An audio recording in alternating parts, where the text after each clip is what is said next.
I've never made this before. I don't really know how it's going to turn out.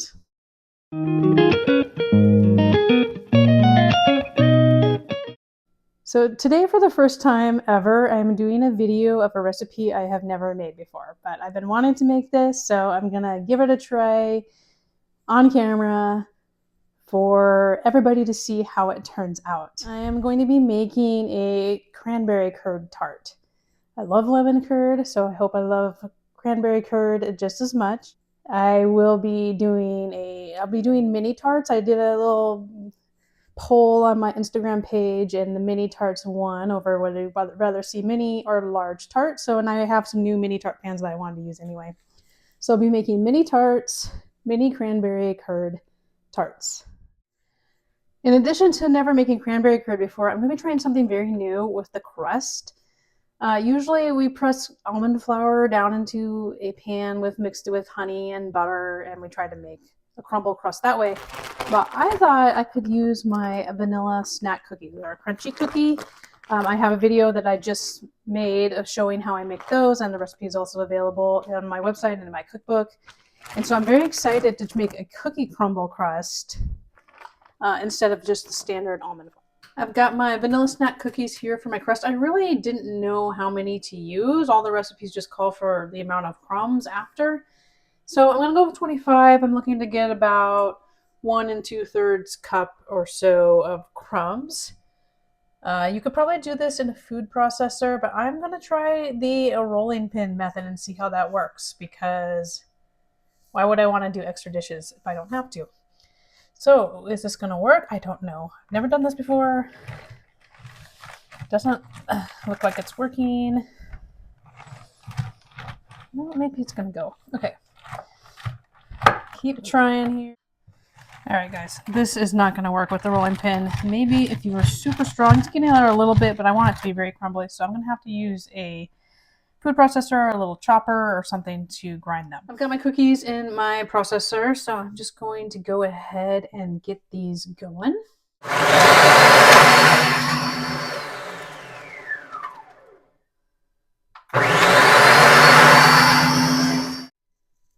All right, well, that made short work of that. I'm just going to push those down, make sure there's no chunks in there, but I think we're good to go.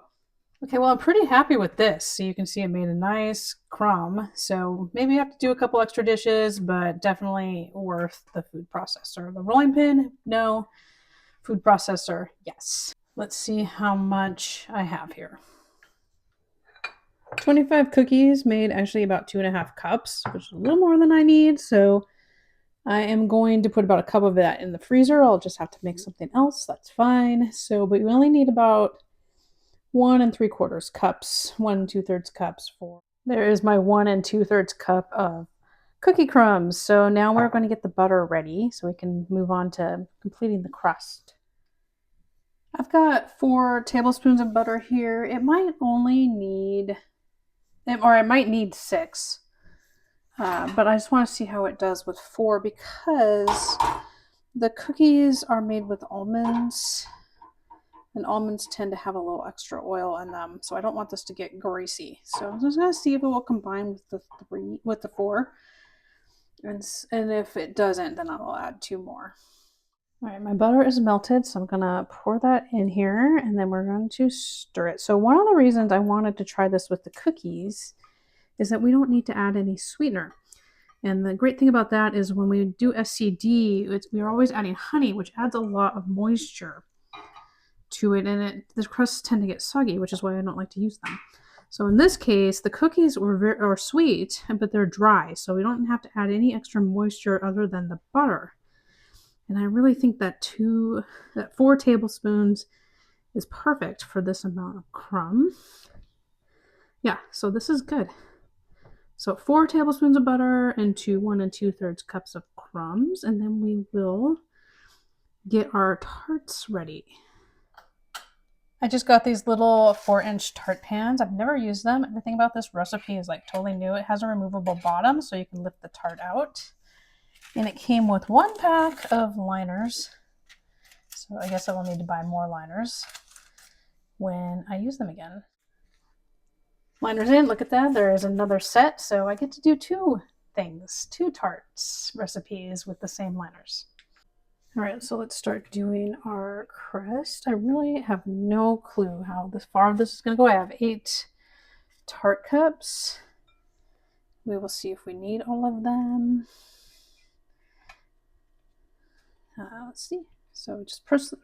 Right now I'm going to put the crumbs in and just press it down in all of them, and then I will come back. All right, that filled 7 of them. So I'm going to say 1 3/4 cup, which was kind of my original amount, is going to be the right amount for 8 mini tarts. The 1 2/3 cups probably enough for if you're going to do a 9-inch tart in all in one pan. That's probably plenty, since I had a lot of extra crumbs and a little butter here. So I'm just mixing a little more butter in so I can do my final tart. So I'm gonna revise this recipe. It's going to be 1 3/4 cup of crumb and about 5 tablespoons of butter. Sometimes when you're making a new recipe, you just don't know what's gonna happen. So I'm just gonna get this last one filled. There we go, easy. These kind of recipes, you don't have to be as precise with measurements as regular baking, so we're okay here. I'll put the final recipe down in the description because I've never done a video where I'm making something for the first time before, so this one's a new experience and kind of needing to make some adjustments as we go, but that is the learning process with all types of baking, but especially for those of us who are doing grain-free baking, and there's not as much info about that out there. So, okay, all my tart cups are filled now, and I am going to bake these for about 8 minutes at 350 degrees. The reason you do a lot of these cookie mixtures just by chilling it, because the butter will solidify. That's one of the good things about not having to use honey. But since the filling I'm going to use, the curd, is going to have a lot of moisture in it too. I just want to get that extra firmness. So I'm going to bake these for 8 minutes.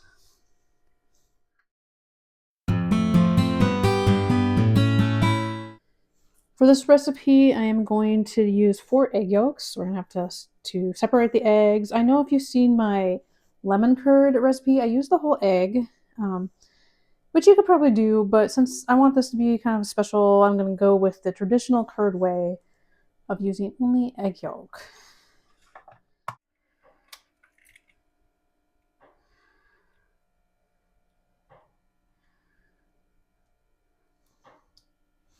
So the good thing about using egg yolks, it's not crucial that there's no egg white in there, like when you're trying to just use egg whites. Of course. And so if you do that, you can just do that. So I want to whisk the egg yolks. We want to have these all ready to go for when we have the juice portion of our curd ready. So we just need to have the eggs whisked very well. We want them very, very blended and liquidy. For the curd, I have 2 cups of fresh cranberry, ½ cup of orange juice, and 1/3 cup of honey here. So basically we're making a cranberry sauce, but then we're gonna strain it.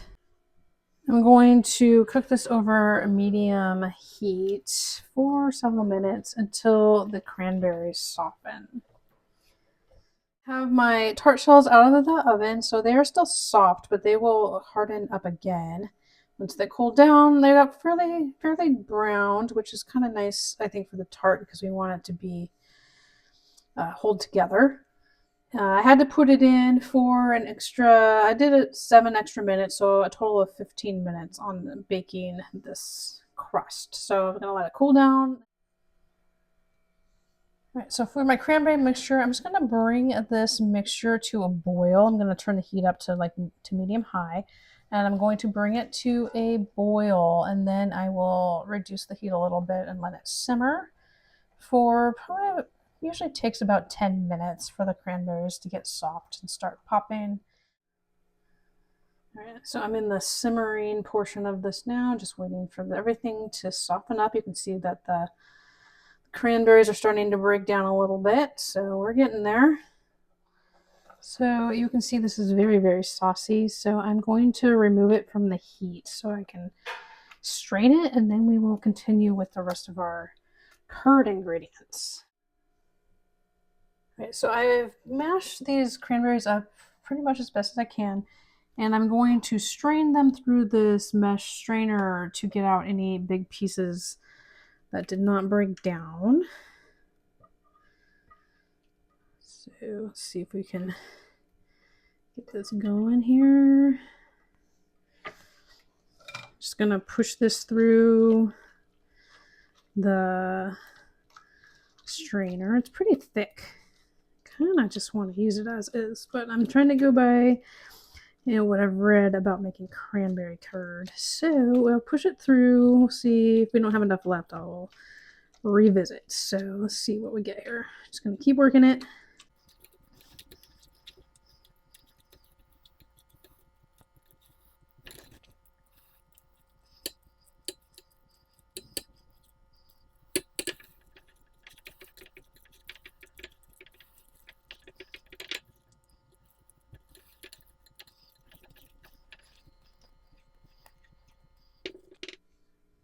All right, so I think I've gotten all the liquid out I can. There's kind of a little bit of, obviously there's a little bit of sauce here. You could probably use that for something else, but I've got all the liquid out. And look at that, that is beautiful. So that is why we want to strain it. You want this very pretty, bright cranberry color. So that is going to be the basis of our curd. We need to add our eggs and then we'll add our butter. All right, this can be kind of the tricky part. So this mixture is hot. And so what we want to do is, I gotta switch hands. I gotta be whisking with my right hand. So we want to be whisking, and then we're just gonna put some of this in as we're whisking, very slowly. Whisk that in there. So what this does is it tempers the eggs. If you pour in hot liquid into raw eggs, they will cook. And then you will have scrambled eggs chunks into your whatever you are making. So it's very important to temper the eggs. Get that mixture slowly worked in. Like this. Okay. Very nice. Okay. So I'm doing that. I'm going to have to scrape that out of there. And then, so yeah, just mix that in. Whisk, whisk, whisk, whisk, whisk. And then I'm just going to pour this back in so I can get all of my cranberry puree. Now that those eggs are tempered, get those in to this. Keep whisking, get it nice and mixed. Scrape down anything that's on the side there. Get everything incorporated, everything, because there wasn't like a huge amount of cranberry left. I hope it's a good amount. We'll get this back in here. Then we are going to put this back into our saucepan. I am turning this back on over medium-low heat. We're going to let it heat up and thicken more. It's actually pretty thick, so this shouldn't take too long. It should probably take about 5 minutes. Just stir it over medium-low heat. Turn the heat down. If it starts to bubble too much, we just want a very light simmer on this. See a couple of skins snuck through. That's okay. So I'm just going to let this cook for a little bit. So this is about done. Just want to show you that it's very thick, kind of pudding-like. And see how it there's a lot of separation when I stir it around. So I'm going to turn off the heat and then remove it from the heat. Off the heat, and then we are going to add in our 4 tablespoons of butter. We're going to do that one pat at a time. That is where you're going to get some extra volume to your curd. So I have cut them into 4 pieces. It doesn't have to be 1 tablespoon at a time. Just kind of approximate that and just stir it in. Off the heat. It shouldn't get too cold to stir the butter in. If it does, you could put it back on the burner very low for a second, but you shouldn't need to. This is very, very nice. I've never made this before, like I said. It's very pretty. So you might want to add this to your holiday repertoire with cranberry, oranges, classic combo. Honestly, this is going to be lovely right by itself. If you don't even want to make a tart, you could serve this in a little dish, especially if you have some yogurt or some of the heavy cream yogurt that you've seen me make, or whipped coconut cream. Very nice. It could also be a very nice cake filling. That would be great. Anything that you would use lemon curd for, you could use this. All right. And there we have our cranberry curd. I love it so far. I took a little tiny taste. It is really good. So I'm looking forward to building my tarts. All right, guys. Slight change of plan. I'm going to fill these actually before this curd cools all the way. So, because I think it will spread on here a little nicer. So I'm just going to go ahead and fill these and then refrigerate it. All right, look at that. I had just the right amount of curd to fill all of these tarts. So I'm going to refrigerate them, and then I will show you what I'm going to do to top them, although they'll be totally fine just like this. Here they are out of the refrigerator. I've been chilling them for about 5 hours. So you can see that they are very solid there. So I'm going to take them out of the tart pans. All right, so the tart pan itself just pushes out of here, and the bottom is still on it. So I gotta see how easy it is. We're not gonna take it out of the paper. It's kind of, oh, there we go. Okay, so I think I cracked it a little bit though. Okay, there we go. It's gotta be careful. I broke that one a little bit. It's gonna taste the same no matter what. So I will get the rest of them off of here. Okay. It looks like the paper will peel off pretty easily, except for this one that I broke in half. But otherwise, it comes off pretty easily. Just don't drop it like I almost did. All right, so only 4 will fit on this plate, so I'm just going to show you these. So I could have done a little better job of pushing the crust up the sides of the tart pan, but so you could probably make it a little better and then use something to maybe push it down, which I didn't do, so you could definitely do that. But they are still very nice, so we will get our topping ready. All right, so I have some yogurt here that I made with heavy cream. So I'm going to take that out of the container. If you haven't seen my video how to make that, you can check that out. It's pretty easy. Basically like making SCD yogurt, except you need a little more starter. So you can check out that video for the full instruction. And I chilled my bowl just because that's how my grandma used to always do it. So that's what I'm going to do. Now I'm going to add about a tablespoon of honey here. I don't measure it exactly, but that's about right. You can sweeten it to taste however you like. And then a half teaspoon of vanilla. I'm just going to whip up our whipped yogurt.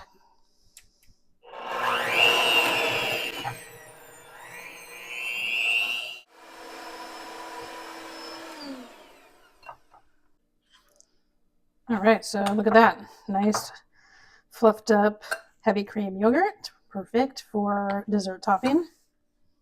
You could put some fresh fruit on here. I think raspberries would be really good on here, or strawberries, but I have some leftover cranberry sauce, so I'm going to put a little dollop on here. Then I'm just going to run it through with the knife a little bit. Kind of spread that out with the knife and put that on all of them. And now I'm just going to put some of our whipped cream right on top. It's kind of a lot, but is there really too much? So you could pipe it on there if you wanted. I'm just using my spoon. And there you have it, topped cranberry tarts. Perfect holiday dessert. I want to show you how the crust turned out because I did try it on that one that broke. I switched it out with that one. And it is the best grain-free crust I have made. So here is that first tart. Now I want to show you how the crust is still crunchy, and it's just like a regular cookie crust. It's much better than, it's kind of a messy, but it is much better than the, just when you press almond flour, mix it with honey and butter and mix and press almond flour into the bottom of a pan like you might do for like a cheesecake or a tart of another kind. This actually stayed crispy and crunchy, and so I really like it. No more of that for me. I'll have to make these cookies when I want that, but it's definitely worth that extra effort because, like I said earlier, the cookies were already cooked with the honey and they were already hard, so they're not putting wet honey in there, and that makes all the difference. This crust is really, really good. I highly recommend using this cookie crust for other types of desserts. This one has been hours, and you can see it's still more like a cookie. So definitely recommend this crust. All right, so a bite here of my tart with the whipped cream, cranberry sauce on it.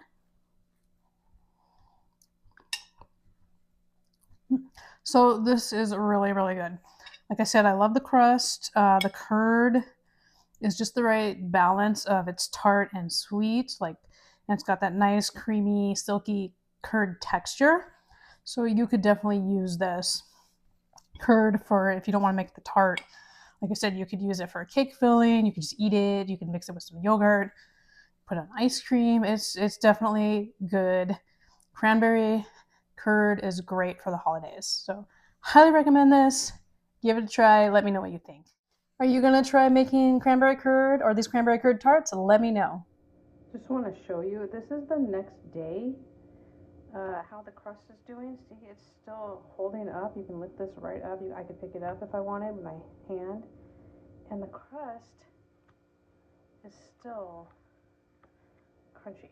Like, it is still just holding together. I have never had that happen with an almond flour crust before. So double thumbs up on the cookie crust.